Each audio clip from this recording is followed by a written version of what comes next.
Right now, without asking your permission, your mind is running a program it built years ago. It's deciding what to worry about, what to replay, what to assume about people before they've even spoken. And the strange part is, most people never once question who's actually driving. Here's the uncomfortable truth. You didn't choose most of what you think today. A thought shows up, uninvited, and you follow it like it's an order instead of a suggestion. Fear shows up, and you obey it. A negative assumption about yourself shows up, and you treat it as fact instead of noise. This isn't a character flaw. It's what happens to every mind that was never trained to do anything else. And it explains almost everything. Why some people stay calm while others spiral over nothing. Why some people act on their goals while others just think about them endlessly. Why the same event can destroy one person's week and barely register for someone else. Most people assume this difference comes down to personality, or luck, or just being wired a certain way from birth. It doesn't. It comes down to whether someone has ever learned to separate themselves from the noise inside their own head, or whether they've spent their entire life assuming that noise simply is them. Today, I'm going to show you the difference between having a mind and controlling one. Because right now, for most people, it's the other way around. Their mind controls them, quietly, every single day, and they call it just being who they are. By the end of this video, you'll understand exactly where that control gets taken back and how to start taking it. This isn't going to be another video telling you to think positive or just let it go. Those phrases sound nice and rarely survive contact with an actual bad day. What we're covering is the real mechanism underneath people who seem to genuinely run their own mind instead of being run by it. Welcome back to Fuse Mindset, the place where we don't just talk about success, we break it down until it actually makes sense. If you're new here, this channel is for one type of person, someone who's tired of being pulled around by their own thoughts and finally ready to take the wheel. If that's you, hit subscribe right now. Because this isn't a motivational pep talk. It's a real look at how your mind actually works and how to stop letting it run the show without your permission. Every week, we take one part of your inner world that feels vague and confusing and turn it into something specific enough to actually practice. Let's get into it. Here's the first idea that changes everything, and most people go their whole lives without ever hearing it clearly. You are not your thoughts. You are the one who notices them. Think about that distinction for a second.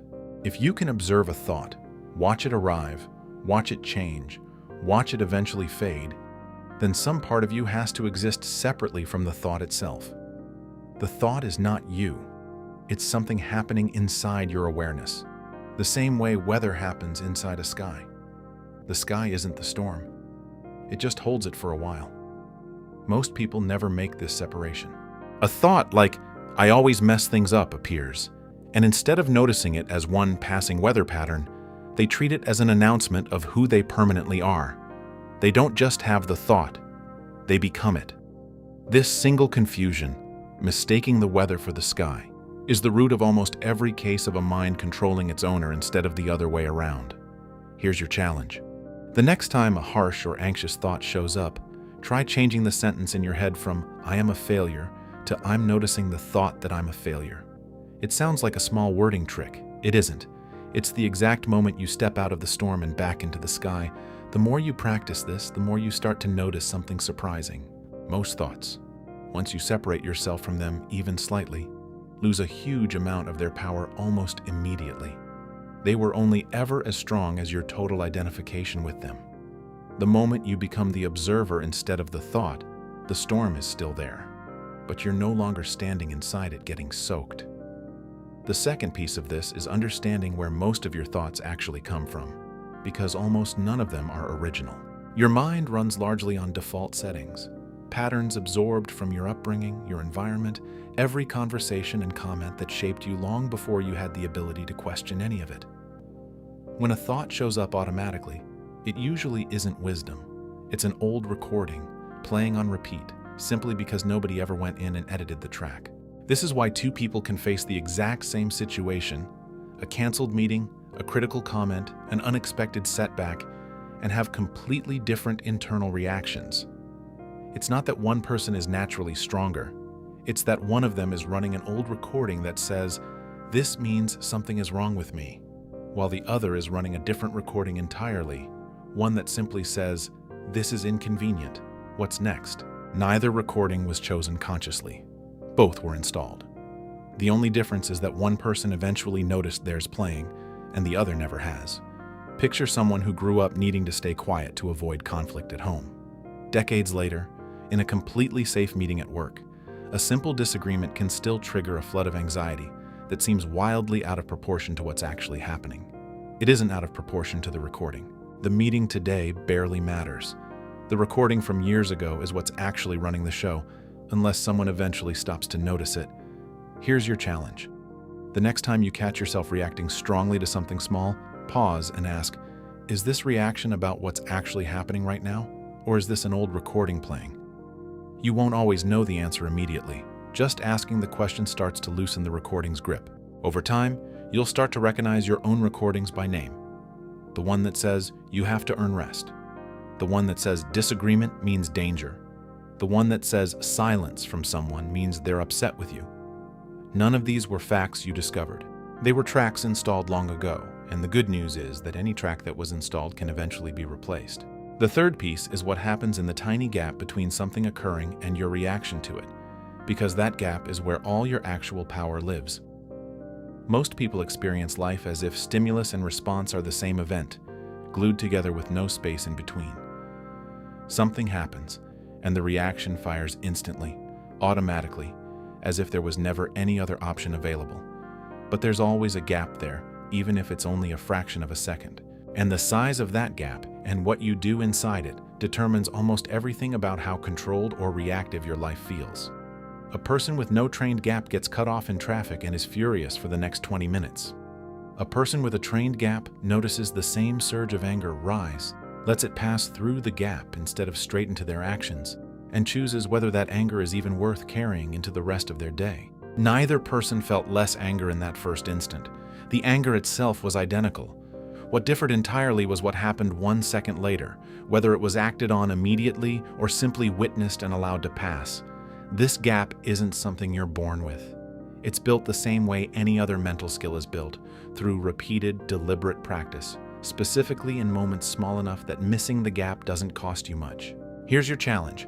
Pick one small daily irritation, a slow line, a notification, a minor inconvenience, and practice noticing the half second before you react to it, not eliminating the reaction, just noticing the gap exists at all. That noticing, repeated enough times, eventually starts showing up in moments that matter far more. This is exactly why people who seem to have remarkable self-control in a crisis often didn't build it during a crisis at all. They built it in 100 small, boring, unremarkable moments.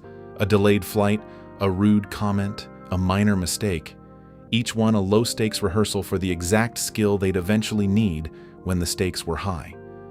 The gap doesn't appear automatically the day you need it most. It shows up because you trained it on days when it barely mattered. The fourth piece is learning what to feed and what to starve, because your mind grows whatever gets your attention, the same way a garden grows whatever gets watered. Every thought you dwell on gets stronger. Every thought you notice and let pass without feeding it gets weaker over time from simple lack of attention. This is not a metaphor, it's closer to a literal description of how attention works. Whatever pattern you rehearse most often becomes the pattern your mind defaults to automatically, without you ever deciding it should. This is why replaying an argument for the 10th time doesn't resolve it. It deepens the groove that argument has cut into your thinking, and it's why deliberately returning to a thought like, I handled that reasonably well, isn't self-delusion, it's gardening. You're choosing, on purpose, which pattern gets to grow stronger inside a mind that was going to grow something either way. Most people water their anxieties obsessively and starve their confidence completely, and then wonder why anxiety seems to run their life while confidence barely shows up when they need it. It was never a mystery. It was simply where the attention had been going the entire time. Here's your challenge. Notice one thought pattern you've been unintentionally feeding through repetition, worry, self-criticism, resentment, and for the next week, every time it shows up, deliberately redirect your attention somewhere else instead of following it down the usual path. You're not suppressing it. You're just refusing to water it any further. This takes patience, because a pattern you've fed for years doesn't shrink after a single week of neglect. But it does start to weaken almost immediately, the same way a plant left unwatered starts wilting long before it fully dies. You're not trying to win a single battle against the thought. You're just changing what gets consistently watered and letting time do the rest of the work. Let's bring all of this together. Controlling your mind was never about forcing positive thoughts, or eliminating negative ones, or achieving some permanently calm state that never wavers. It's built from 4 specific skills. Recognizing that you are the observer, not the thought itself. Noticing which reactions are genuinely yours and which are old recordings playing on autopilot. Training the gap between what happens and how you respond to it. And choosing deliberately which patterns get your attention and which ones you let starve from neglect. None of this makes your mind quiet overnight. Thoughts will keep arriving for the rest of your life, uninvited, exactly as they always have. What changes is your relationship to them. You stop being dragged around by every single one, and you start being the person who decides, moment by moment, which ones are actually worth following. It's worth being honest about how gradual this process really is. You won't wake up one day with a fully silent, fully obedient mind. You'll simply notice, months from now, that a situation which used to send you spiraling for hours now barely disturbs an afternoon. That quiet shift, rarely dramatic and almost never noticed in the moment, is what actual mental control looks like from the inside. Here's something worth sitting with. Every person you've ever admired for their composure, their clarity, their ability to stay steady while everything around them was loud, was not born with a quieter mind than yours. They simply stopped mistaking the weather for the sky a long time before you're hearing about it today. That's the actual shift behind controlling your mind instead of being controlled by it. It was never about winning a war against your own thoughts.